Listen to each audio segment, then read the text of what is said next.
To whoever is watching this, let me ask you a question. Why did you click this video? What thing made you want to watch the contents inside of it?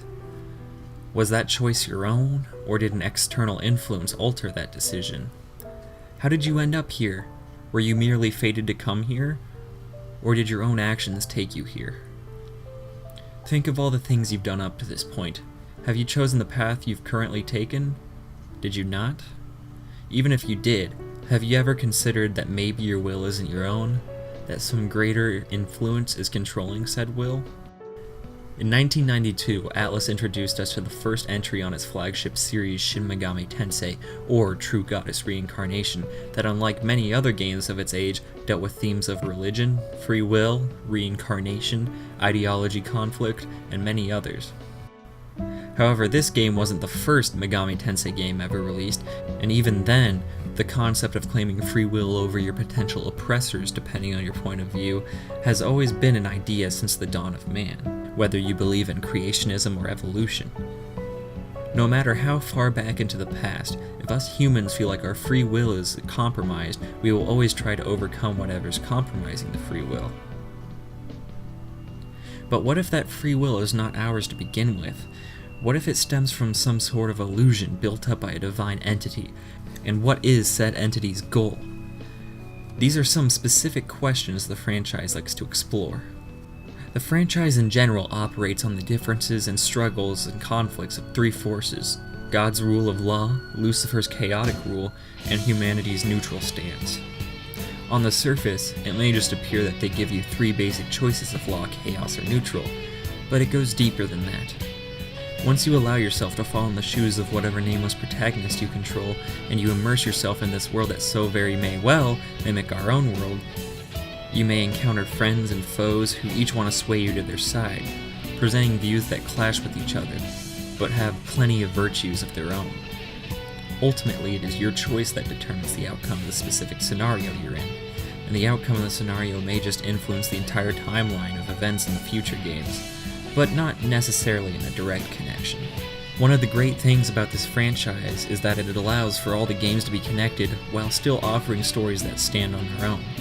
There are references and nods to the other games in the franchise, and depending on the ending you choose at the end of the game, it may lead into another, maybe through the reconstruction of one universe or the shift through a different reality.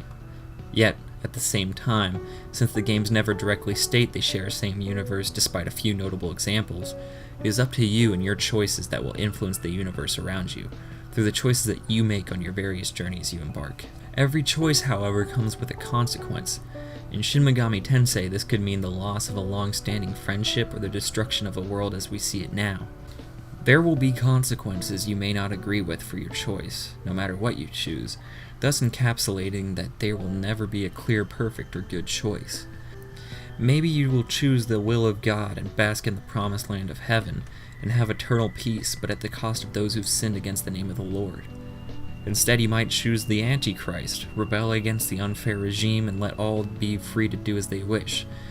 But once we let everyone do what they want, who can tell if we will survive the cruelty of our own innermost desires? No matter what, you can carve your own path and choose to leave everything as it is, and drive away the weight that tips the balance in either favor, with the hopes that humanity will once again get on its feet. But no matter what you do, the balance will always turn on one side.